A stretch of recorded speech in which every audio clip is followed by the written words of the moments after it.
बुलेटिनच्या सुरुवातीला राजकीय क्षेत्रातून महत्त्वाची बातमी समोर येते।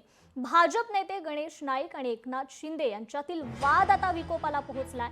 नालायकांच्या हातात नवी मुंबई पालिका गेल्यास वाटोळं होईल। गणेश नाईकांनी नाव न घेता श्रीकांत शिंदेंवर हा निशाणा साधला।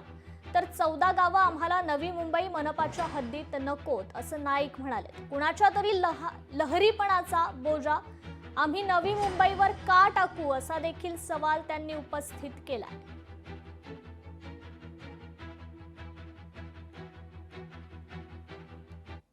IAS IPS रिटायर्ड झाले का नाही मुंबई पाम बीच रोडला बिल्डिंग आहेत ना आपल्या, परंतु मी तुम्हाला सांगतो या मूर्ख लोकांनी जो FSI वाढवलाय ना त्या FSI चा पूर्ण वापर केला तर या वाशीच्या सेक्टर डाम 19% बिल्डिंग बघता ना एकावर एक 3 माणसाची रचना लागतील।